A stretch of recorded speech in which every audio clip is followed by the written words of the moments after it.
minute. Now we can introduce the second set. Yeah, go on. Okay, so the second speaker is Aleh Cherp, who has a joint appointment with the Central European University and University of Lund, and Aleh will present a paper, or it's more than a paper, which he's been doing together, with his PhD student Anastasia Pavlenko. And Aleh, please go ahead, and you could share your presentation. Do you see it? We can see it. Perfect. Excellent. Thank you so much. I'm very happy to be here. And unfortunately, you will witness something which might be a bit chaotic because I was supposed to make a talk, and then Anastasia had a separate talk, and then I also was supposed to have a seminar in Ben Gurion University. And I only have now one. So just, packed everything together a little bit. And it's not as well organized and not as kind of profound as Miranda's. It's more kind of sharing some of my thoughts about how policies may be, thought about in long-term futures, in long-term scenarios, and reflecting on both my work in IPCC, but mostly on several papers which I worked on in last few years with my colleagues. So let's just think a little bit. Let's remind ourselves what are the scenarios I'm talking about. The first and probably quite well known to you is the limits to growth paper, which people produced, the Club of Rome produced in 1972, when people got very excited about using large computer models to basically model the whole planet, and they could run this first global model. And basically what this scenario concluded that if the present growth trends, and this is my highlight, continue unchanged, there will be a rather sudden and uncontrollable decline in both population and industrial capacity. So you could see that this is a kind of exploratory scenario which says if we assume that, then this will happen, right? And that remains a very important genre in scenario. And of course, it was very criticized because it had very few variables. It didn't have, for example, technology or policy as a variable. It was just thinking, okay, well, we grow, and this is how much resources we will consume. Now, already in the next 10 years, there were alternative scenarios of the future which did actually take into account of technological development, and this one is interesting. It was produced in IASA, in the Institute for Applied Systems Analysis in Vienna, where Israel is also a member, which was created to kind of, so that scientists from different countries can collaborate. And you could see how they predicted what will happen. You can see how they predict that very clearly coal will peak in, and these are of course shares, and already even peaked in the 1920s. They predict very sharp rise of nuclear energy that probably didn't quite happen this way. And you can see how they absolutely accurately predict how solar power starts rising in about 2000, right? But of course, it also had a lot of problems. But they developed this view that scenarios should have some mechanisms within them. They should try to model what actually happens under certain assumptions, and also that they can, explore not just one future but many different futures. And also in the 1980s, we already see the rise of the third type of scenario. And this scenario, they didn't ask what can happen, but they asked what should happen, or what ideally we would like to happen. So these researchers in 1985, they published in, I think it was in Science, an article which says that everyone in the world can be served by just 1 kilowatt per capita, which is very, very small amount of energy if we adopt modern energy efficiency technologies and practices. So what they were thinking from a goal that we set ourselves, which here is actually two goals: that everyone has decent standard of living, and also we don't use too much energy. They didn't want to use fossil and nuclear energy. And then they show how to achieve these goals, that there are already technologies to achieve these goals. Now, scenarios were extremely popular in IPCC. Basically, in principle, IPCC is all about scenarios because it talks to policymakers about what futures are possible. But how scenarios were made in IPCC changed over time pretty dramatically. The first type of scenarios, they were primarily forecasts of where are we going?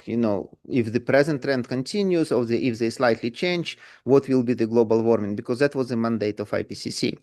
Now, in around the time IPCC got Nobel Peace Prize in 2007 with the fourth assessment report, IPCC moved into this exploratory mode of scenarios. They created this special report, what is called Special Report on Emissions Scenarios, RES, in the early 2000s, which basically said, well, you can imagine this kind of, a lot of people from these earlier scenarios, limits to growth and our finite energy for the finite world, they were thinking, okay, we can imagine different futures and we can kind of branch them. So we can, different uncertainties can happen.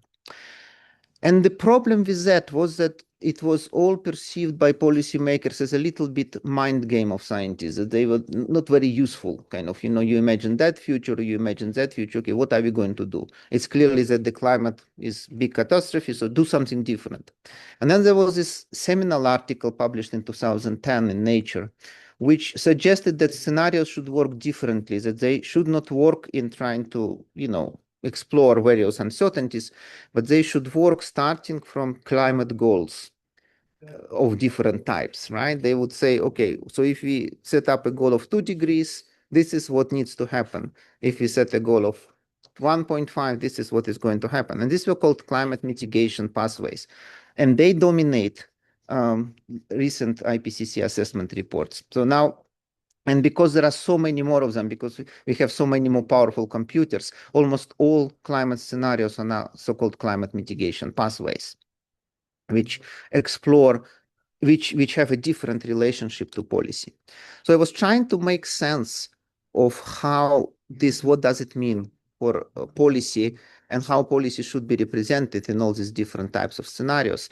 And just specifically for this workshop. But let me first say that what is wrong with this. The IPCC mitigation pathways, they receive scathing criticism. In this article, which try to explain why we cannot save the climate, basically they emphasize that these IPCC scenarios, along with militarization and other things, is one problem. That's why we cannot, reduce emissions. And they basically, the criticism is that they, well, because the models are so abstract, they cannot capture realistic things. They also think that they convey a lot of visual thinking. Researchers who study these scenarios, some of them call this long-term forecasts computerized fairy tales. It's Václav Smil who does it. And they say that they just uninitiated users may exploit some of the conclusions to reinforce their own prejudices. They also are claimed to lose touch with reality. And finally, there are serious, STS research, which shows that they are entangled with political objectives so that you don't quite know where science begins and politics ends, and vice versa. So now, the most kind of interesting thing here is that, and what I find most interesting is that this criticism were already there for 35 years. So already when first scenarios were coming up, there were social scientists who were coming and saying, well, you're not going to, imagining the future in this way, you're not going to come up with a sound policy advice or with like, sound understanding of policy. And why is it persistent for so many decades? And of course, it's not accidental. It's not that, people are not clever enough, but these people face very profound challenges when they try to think how our future world will be and how our future climate policies will be. One is, of course, the challenge of complexity. There are like lots of factors which influence both policies and, the outcomes. Another is the challenge of agency. Simply speaking, people have free will. You cannot kind of put it into some sort of shackles of some scenarios. People will do, some argue, whatever they want, right? It doesn't make even sense to try to predict or somehow constrain what future policies might be. And the final thing is emergence. New things may emerge in the future, such as new technologies or new institutions or new, alliances, and you cannot put it all in scenario. So let me start with how, like, without throwing the white flag, how you can try to deal with these challenges, how I try to deal in my research with these challenges. And first of all, I come up with this sort of structure to try to explain it just for your seminar, is that the scenarios, they ask different questions. Like forecasts ask the questions, what are most likely future policies? And exploratory scenarios ask what are realistic policy options, and normative scenarios ask which policies would lead to achieving goals. Now, these questions, they relate to different types of audiences. The people who are most interested in forecasts, they very likely have little or no control over outcomes. People who are interested in exploratory scenarios, they may have partial controls, and people who are most interested in normative scenarios, they are people who have full control over outcomes. Now, remember that what I told you is that in the IPCC, most of scenarios, they are normative scenarios, so they are here, right? Now, and that means that they are intended to people who have full control over outcomes, because they tell, well, what policies do we need to achieve our goals? But the big problem here, of course, that there are no policymakers which have full or even serious control over outcomes of climate policies of the future. Which, if you read any IPCC reports, you will encounter this paradox that it will be addressed to policymakers, but will never name these policymakers. Like German politicians, even though Germany and policymakers is a huge, powerful, and technologically advanced country, they have very, very little impact over the climate futures. Same even Chinese politicians, right? Simply because the climate is so big. Now, and that means that probably to begin with, the IPCC focus is misplaced. And that's why in the new assessment report, IPCC will probably move a little bit away from these normative scenarios into scenarios which are more like forecasts or explorations, where you don't start from the goal, you start from what really is going to happen. Now, there is different focus of scientific analysis of policies if you assume this different type of scenarios. In forecasts, your main analysis, your main goal is to produce accurate and narrow range of possible policies of the future, like basically to predict more or less as much as you can what different countries will do. If you do exploratory scenarios, you might recognize some freedom of will, and then your focus might be on feasibility of different choices. You might say, well, this choice doesn't look like it's a feasible choice. It doesn't take into account certain things. And finally, if you decide that you go for normative scenario and you already have your goal, you already know what you want to achieve, and you already know that this is feasible, then maybe your focus could shift towards assessing policy effort which is needed.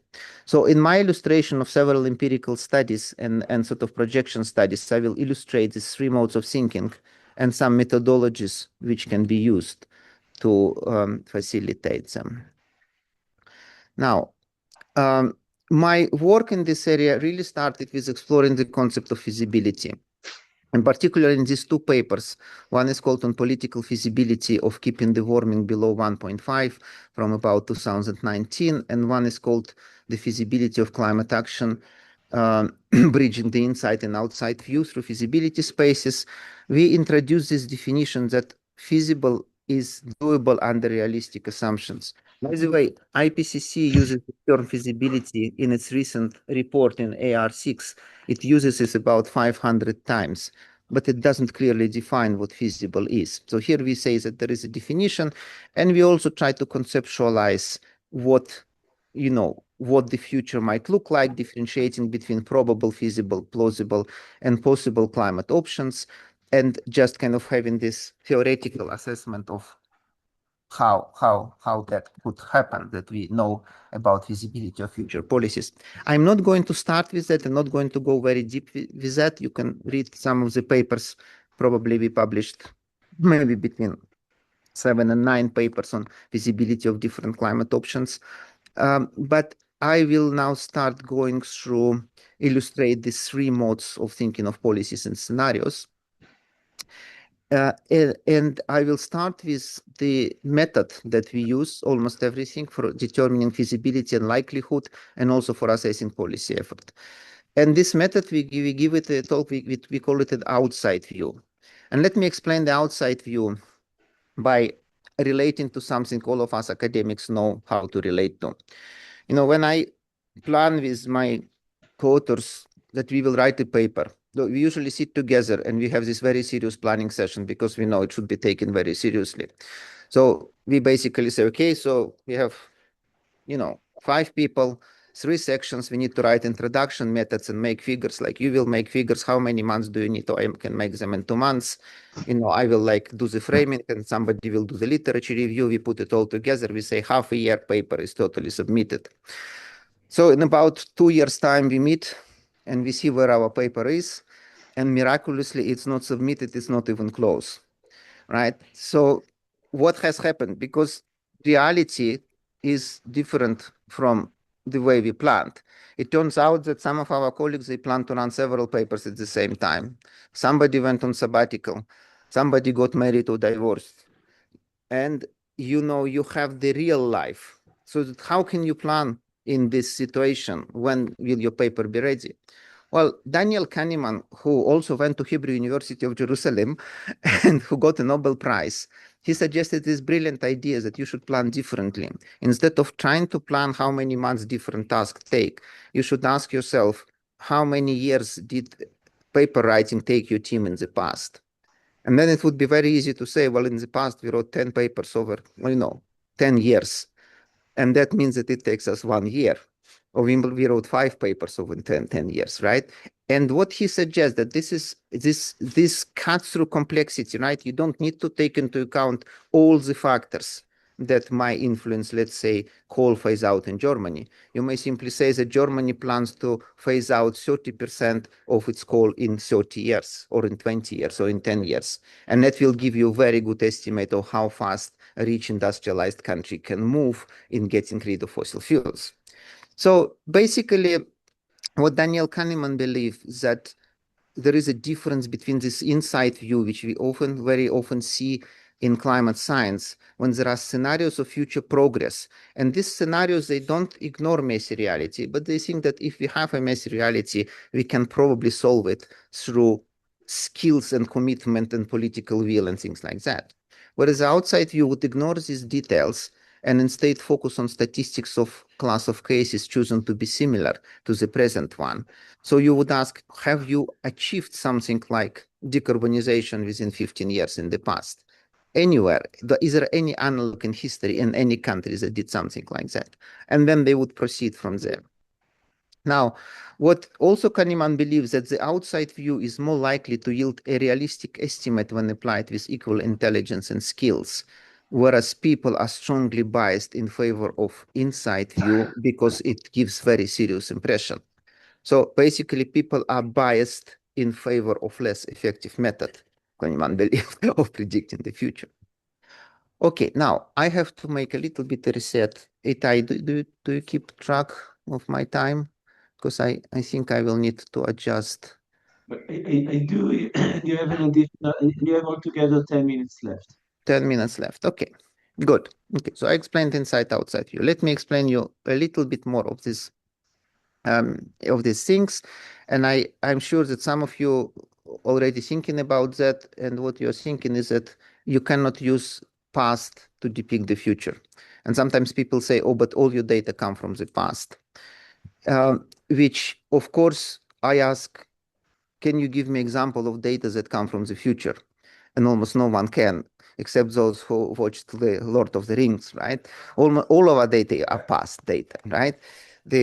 The problem is, how do we look at past data? But there is, of course, a more serious question to that, right? If you look, for example, at how coal developed in the past and how it should develop in the future, you could see that future is not similar to the past in many ways, right? So you cannot just do this outside view, this reference cases, ask what happened in the past and then project it in the future. Well, to that, once again, I don't know how many of you like science fiction, but there was actually, you can get very good quotes from there. And one of the very good quotes come from William Gibson, who said in 1993 that actually the future is already here. It's just not very evenly distributed. And that means that if you look carefully enough in the world, you will see the future, but it will not be everywhere, right? You will need to find it, and then it will be your future data. right? Let me give you a very simple example from our article about peak coal. So look to the left. This is what is going to happen. This is what needs to happen in the outside world. And you say, well, it never happened. No, it actually did happen. And you can see that something like that happened in Canada, United Kingdom, Germany, and United States, where coal reached its peak and then started falling very rapidly. So basically what you can do, you can say that this is our future. But it didn't happen in Japan, China, India, and South Africa. But you might say, well, if something happens there, it probably will be similar to how it happened in these past countries, right? And then there is a lot of evidence which we gather that indeed it happens with the same speed, it happens by similar mechanisms. And if I have time, I will give you an illustration of how you actually calculate what needs to happen for China, for example, to do something like Germany or even faster in coal phase out. Okay. Now, so that this is just a table of various things and various technologies which we try to do using this outside view approach. And I'll quickly jump through a couple of illustrations now, having shortage of time. One paper I'm very excited about looks very simple. We are trying to project the future of renewable energy based solely on what happened in so-called front-runner countries, such as Germany, Denmark, and Spain, etc., Sweden. And what we come up with is that we develop a probability space. And what we come up with is that we are not quite there yet, and probably are quite far away from 1.5 degrees, which are these blue dots from the IPCC. However, we are much faster than we are likely to develop renewables much faster than what so-called current policy scenarios predict. And that's because we take into account in policy diffusion and policy ratcheting up, which we observe historically. So policies get stronger and our projections get stronger. Now, the question, of course, is what explains these trajectories and whether it's policies that play a role in expanding renewables, or maybe it's market forces, right? Or maybe it's geopolitical crisis. So I'll try to go very fast through my second case study, and this is based on a very interesting observation. Now, at one point, we observed that, what basically is that the rates of renewable growth, these are these dots in individual countries. This is nuclear, but we can ignore nuclear. And no, sorry, this is just a range of renewables. And you can see that the rates are smaller in larger countries. The larger the country, the slower the growth rate is of renewables in terms of percentage per year. And you can see the EU 27 is approximately here historically when we were writing this article. And it's much lower than climate scenarios here. So for climate scenarios, these rates are not enough.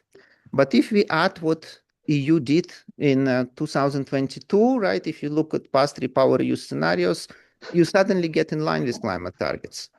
This is a very good news, right? You say, okay, well, so if you have such crisis, if the whole world can be as fast as the EU, basically we'll be fine on 1.5 degrees almost in terms of renewable electricity, at least, right? There are other issues, of course.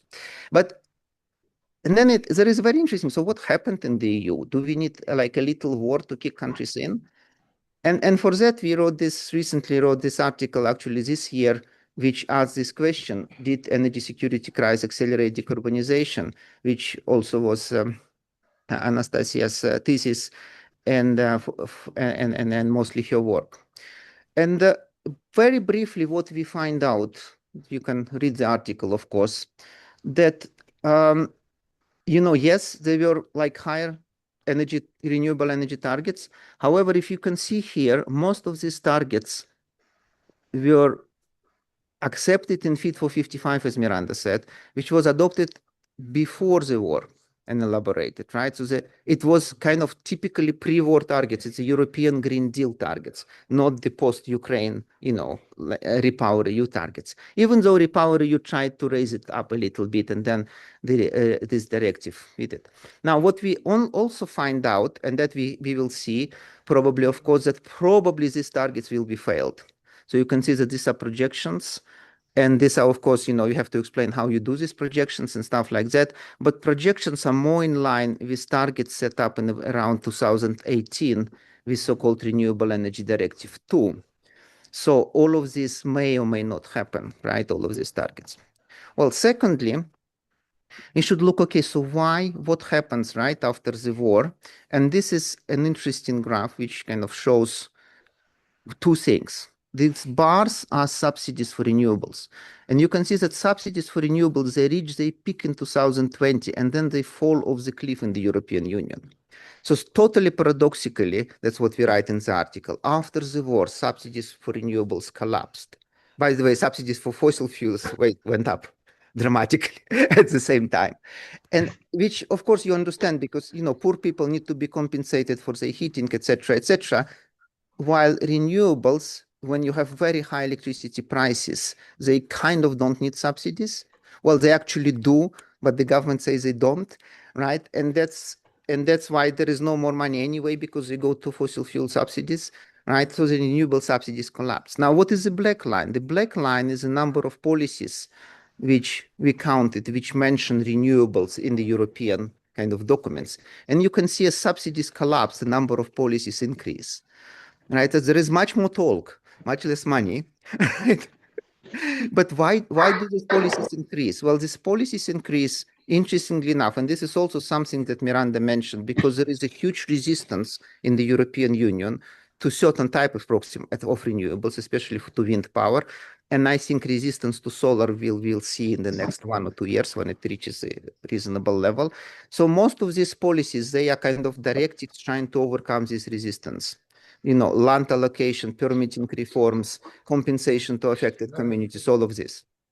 Okay, so that's one vignette. Well, secondly, and I just added this slide. I was listening to Miranda. This is fossil fuels in the European Union, oil, gas, and coal. And you can see that coal in the European Union was declining before the war. And some people felt that after the war, it will increase because countries will switch to coal from gas to avoid Russian gas. It actually slightly increased and it kept declining. Gas actually also declined, a little bit at least, even though it's no Russian gas any longer, but it's declining. And oil, well, I would say nothing happened to oil as a result of the war.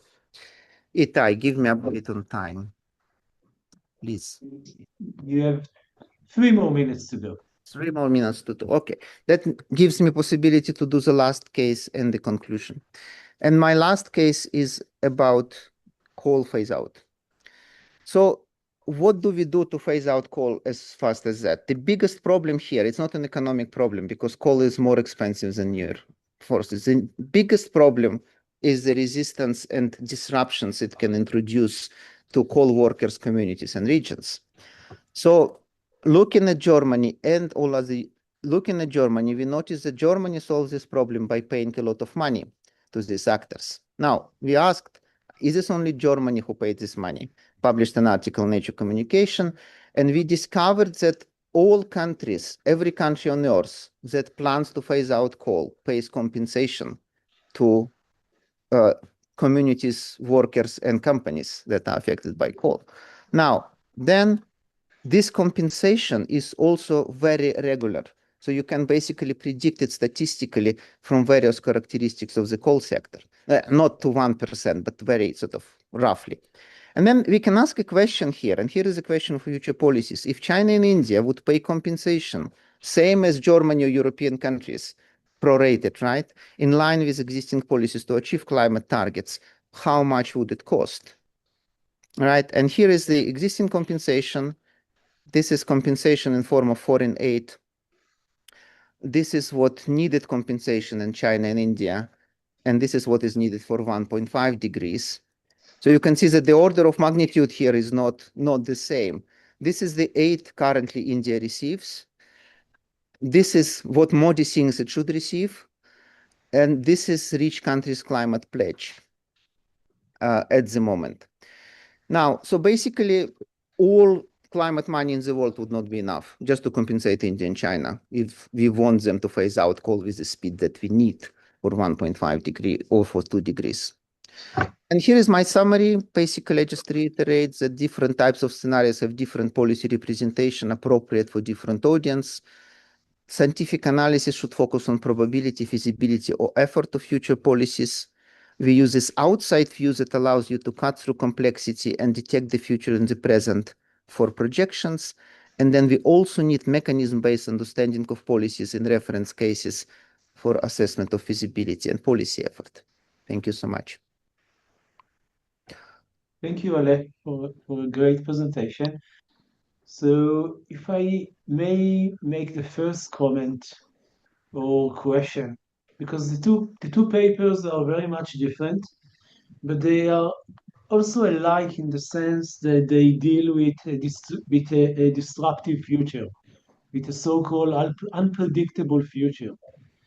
Miranda spoke about turbulent times, and you and Ale talked about predictions. So, if I may say, I mean, correct me if I'm wrong, that in the future, and that currently, as it is today, or until recently, the literature on disruptive future was mostly around technology. What new technology would come, or around physical tipping points. But what is common to the two presentations, from my view, is that you are talking about a disruptive future from a political perspective, either geopolitics or the rise of populist parties. And if I'm right, it means that the three scenarios that Ale, that you mentioned, the three approaches to scenarios, what we need to do is to be able to factor the geopolitics and politics into the three type of scenarios. And I think once we do that, the gap between the scenarios will be even wider.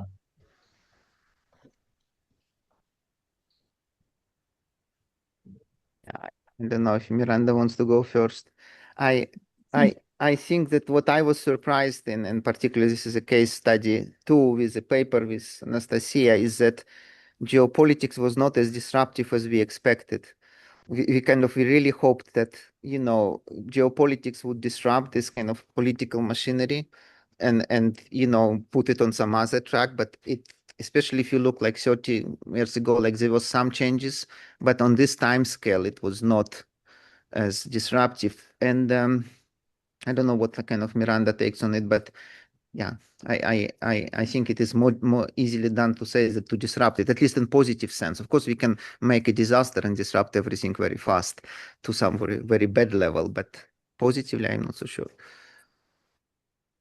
I think we are actually at a kind of a moment of disruption in terms of a system that was, of course, shifted here and there a little bit over the last 70 years, but our understanding of the post-World War II world is changing. And I think we don't really understand what the implications of that will be. To what extent is the United States becoming even more so the strongest hegemonic player globally and going to shift policy directions in many, many ways?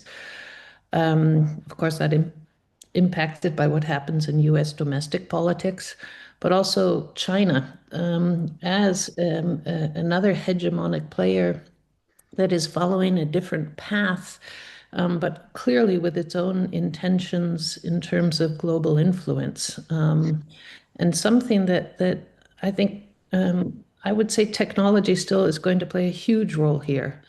One, just China's interest in pursuing these clean energy technologies may also well be because this is how China sees its potential in the next decades to become a even stronger hegemonic player. If you think about how countries got rich in the past, they got rich largely through the automobile industry. And China is now finding its path to doing that through the electric automobile, or at least sees a lot of potential there. And the second area, which I think neither of us addressed in our talks, but will be huge, is how artificial intelligence plays into what is going on. Because artificial intelligence, on the one hand, is perceived as a way of speeding up a lot of the transitions we're talking about, improving efficiencies, making more rational and effective decisions, et cetera, et cetera. And on the other hand, becoming the big energy user of the future.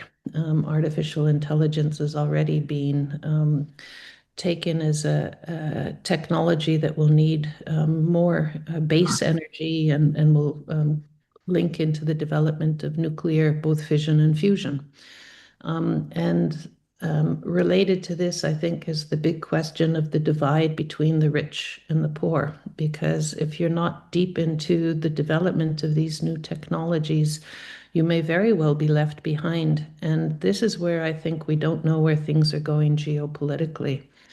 I don't think anyone really expected the US to become, I'm calling it bellicose. Maybe it's a European perspective because of US comments about Canada, about Greenland, etc. But the US is clearly trying to put its stamp on global political developments. But so is China in its own way. And what that means for all other powers is a big question. I think the European Union is feeling much smaller than its economic size. And for other countries like India or Brazil, I'm sure they're also thinking about how to find a path for themselves in this changing context. And where that goes is I think, very uncertain, and it'll have a lot of implications on all the issues that we care about. Thank you, Miranda. Who wants to go next? I don't see any hands. Can I throw a question into the room? I can see one hand. So sorry, Miranda. The audience comes first, please. Miri, No, I was just given the fact that there weren't any hands. I was just thinking very, very broadly about the relationship. I think it's really interesting to think about the relationship, as Itay said, between the two talks. I'm not in the practices of all this, but I do think a lot about climate epistemologies, and I think it's really interesting to think about this use the Chinese, almost language of this civilizational pivot in a way, in relation to and away from industrial. In a way, it's a use of language that is really away from industrial logic. And in this sense, I think almost confusing, in a way, it's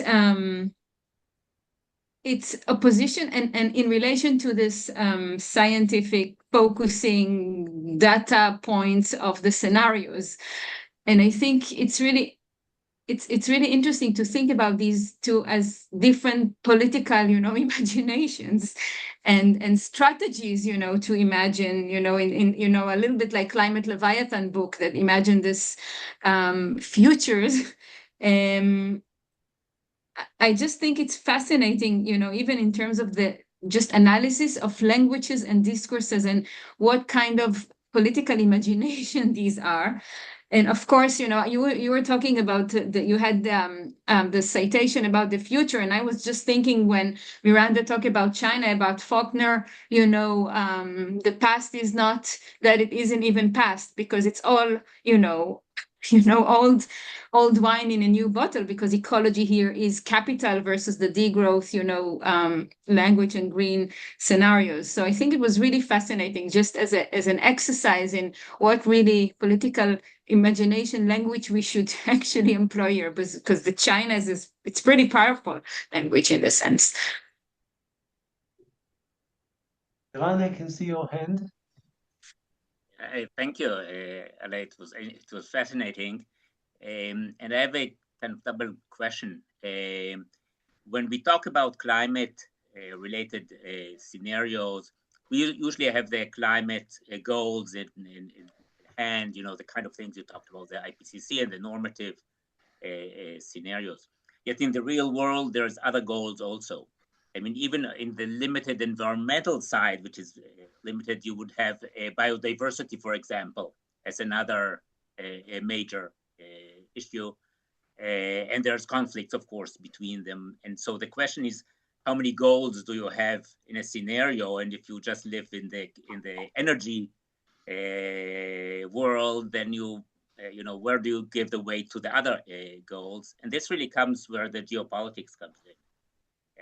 Because if you look in the geopolitics, there's some other goals that countries have in addition to climate, and that's the geopolitics. And really raises the question in terms of scenarios. There's another body which creates scenarios, not the IPCC, but it's all the military, geopolitics. There's a whole world of scenarios which are geared precisely at geopolitics. And the question, to what extent can these two worlds come together in doing these scenarios?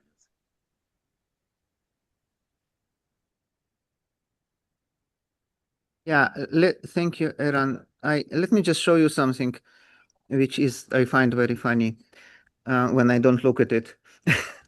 So this is a public document. This is IPCC scoping report, and chapter 3 is what used to be chapter on scenario. Now this word is not used. It's called projected futures, and you can read here emission scenarios: justice, equality, land use emissions, well-being, energy security, affordability, access, employment, poverty, sustainability, including Rio conventions. I don't even know which ones, development pathways, blah, blah, blah. And so that it's like becoming everything now. And the problem here is that if you pile up, so that people think like us, right? That there are lots of goals, employment, spillover, there is somewhere there is biodiversity there.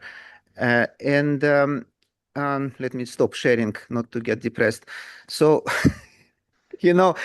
so basically, there are a lot of these ideas, right? Because it's the governments who decide. And India says you shouldn't issue any scenarios where India doesn't have the same GDP per capita as Germany by the end of the century, right? And, because it's like inhuman and unjust. And everyone else says certain things. But one problem of us is methodological, that we think we can put it all in one big model. And then there are already very big models. So you just add biodiversity, you add justice, you add gender, you add like gender variable, whatever, education, right? And then it gives you normative scenario how to achieve that, which I think is just the wrong way to think about it a little bit to begin with, because we don't have agency to achieve all of these goals, right? They're not concentrated in one place. It's not like one social planner for the world who tries to make trade-offs between different goals and just needs a scenario to achieve it. So, but I agree, they should be taken into account, but I think that the way we currently do it through these giant models aimed at global decision maker is wrong. I would say one way to add them is not as part of variables and goals to be achieved, but as red lines to be avoided. That is criteria according to which you analyze the scenarios. Yes. Not that you try to add everything together. Yeah, and people do that as well. Yes, yeah. But more of such work needs to be done. Yeah. Itay, microphone. Unmute yourself. You're on mute. I'm on mute. Okay. No, I mean, maybe I should have stayed on mute. So who else wants to add? You can see on the screen below. There are two people who want to add, Aleh and David. Okay, Eli, go ahead, and then David, and then we say goodbye. Okay, thank you very much. Thank you, Aleh, and Miranda, for the great talks. And thank you, Aleh, for coming here. We're sorry you're stuck here. I'll continue what Miri wrote. If you need anything, we're a community, and whatever you need. I'm sure Itay is taking good care of you while you're stuck here, but if you need anything, then we're here for you. And thank you for coming. My question is about the role of natural gas. We tend to focus, when we talk about CO2 mitigation, the competition between renewables and fossil fuels, and less about the competition among fossil fuels. Because one of the main reasons why we see a decline in CO2 emissions in the US is not because of the transition to renewables, but the transition from coal plants to gas plants. And when we look at China and we talk about China's ability to reduce CO2 emissions, there's also a big influx of natural gas now in China, and that's where geopolitics come into play. Europe doesn't want Russian gas, so Russia is increasingly trying to look at China as its main customer for natural gas, both with the Power of Siberia and Power Siberia 2 pipeline, but also LNG. We're expecting a lot of LNG coming into the market by 2030 because Russia wants to go all in with LNG and Trump wants to double LNG export capacity, etc. I'm wondering what your view is on natural gas as a net positive in the short term, as a bridge, as something that will continue with us along with renewables, or that's something that renewables must replace quickly as coal? Thank you. Aleh, before you answer, let's take the second question of David, and then Aleh and Miranda, you could refer to them together.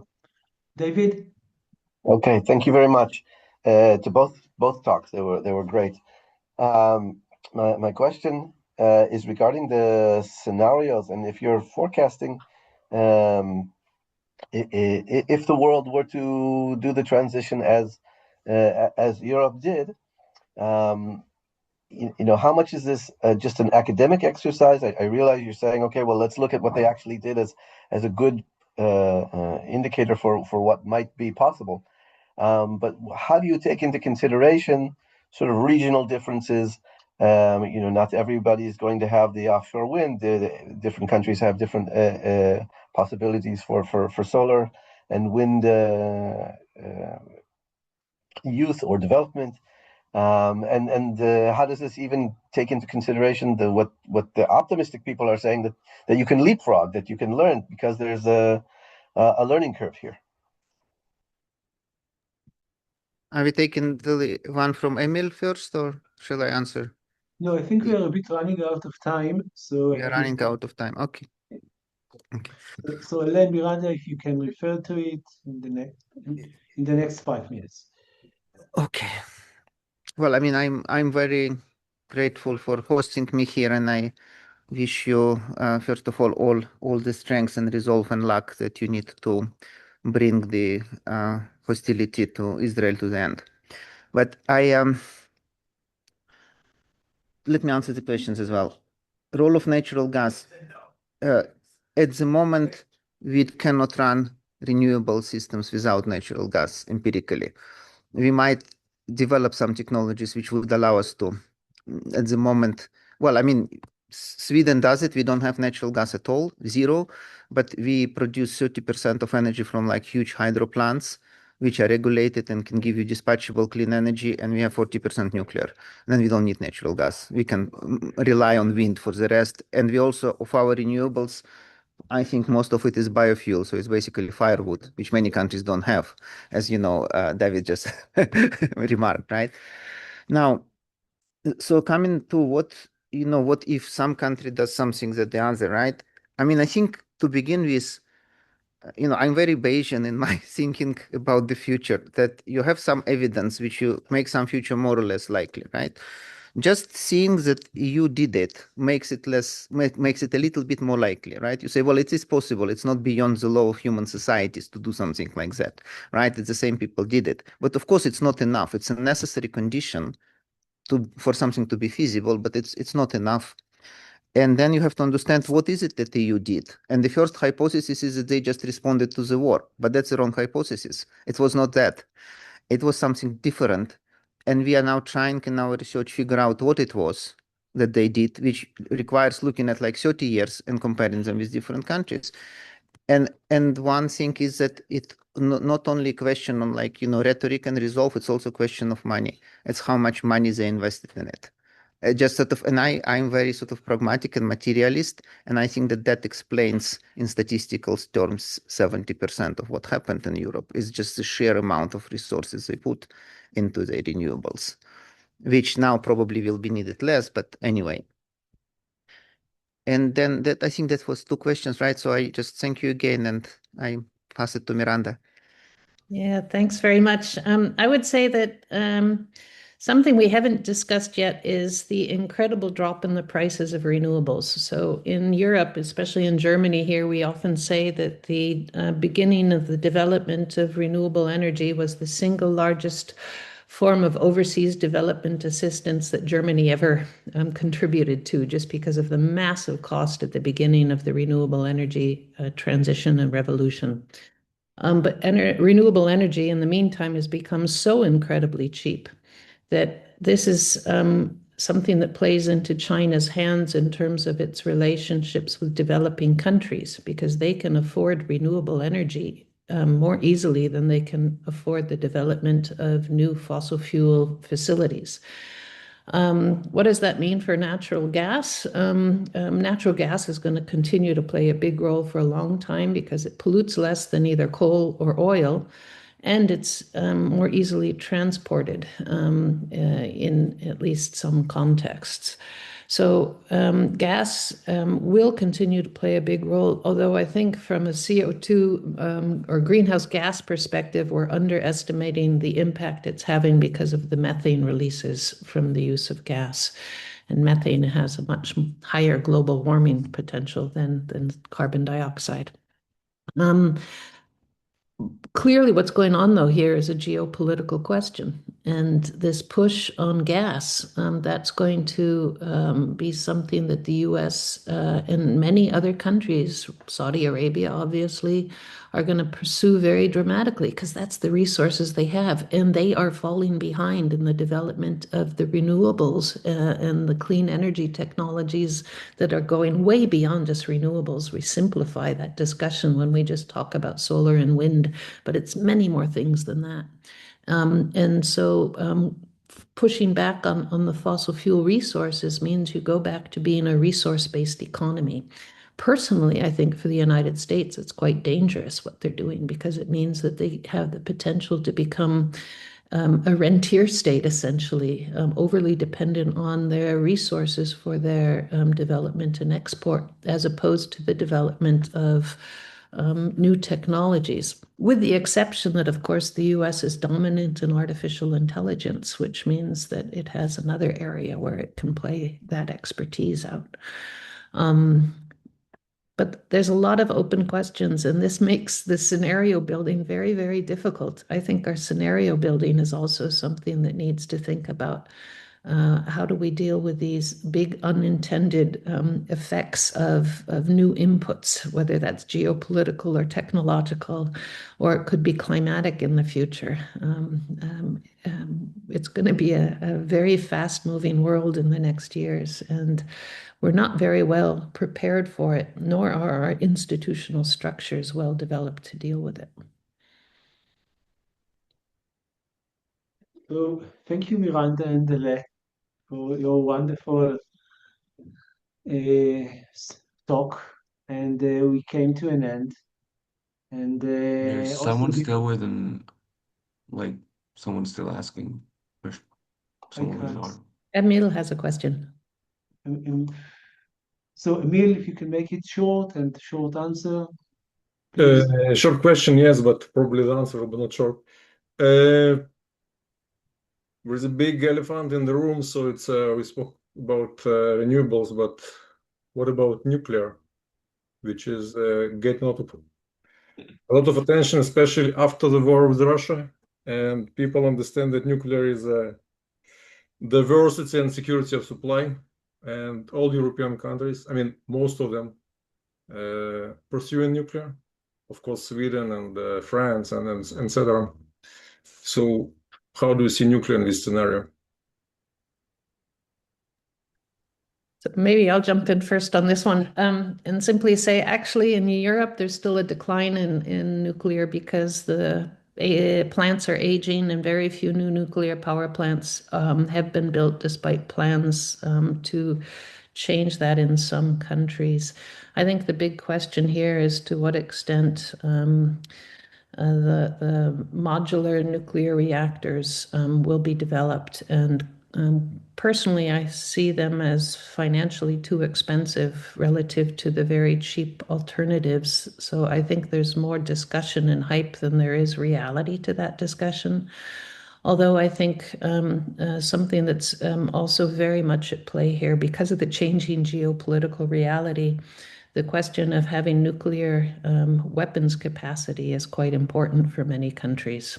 And I think the whole question of nuclear proliferation is going to become bigger in the world ahead. If you see what happened in Ukraine, where it gave up that capacity, it's paid a heavy price. And I think in Europe, we're now discussing, Europe's need for its own defense and military abilities because of concerns of overly heavily dependence on the US. So there's a lot of discussions going on here. But the other reality is there's a lot of focus right now on nuclear fusion. That's probably also a technology that won't be in real use for another many decades. But that's where a lot of the financing is going right now, as opposed to fission.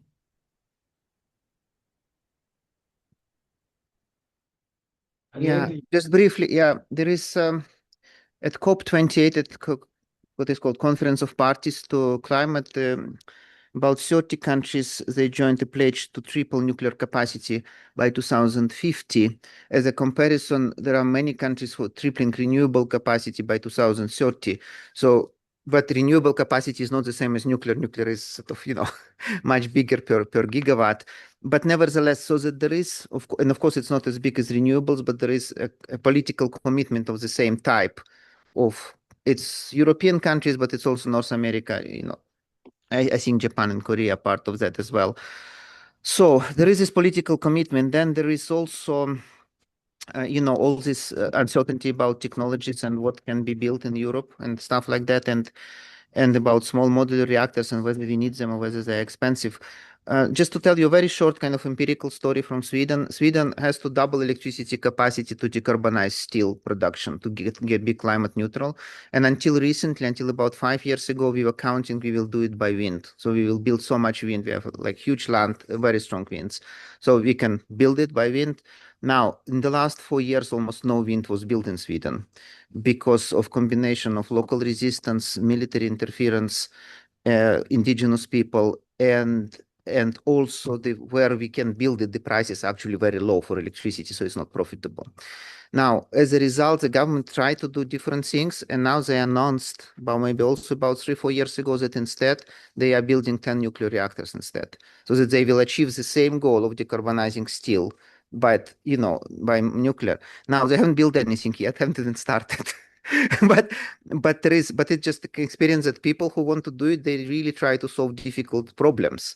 And we can watch this is one of the kind of, battlefield, like what is easier to try to overcome local resistance for wind or to try to use it. Well, Sweden has existing nuclear sites. You don't need to overcome a lot of resistance. People are usually supportive there. Just try to build some very expensive technology there and try to rely on that. So the battle continues, but it's not this or that way yet. Okay. Aleh and Miranda, thank you for the presentation and the webinar. Thank you for all who attended it, especially in these turbulent times. And keep safe, and we meet again in the future. Thank you very much. Thanks, Doll.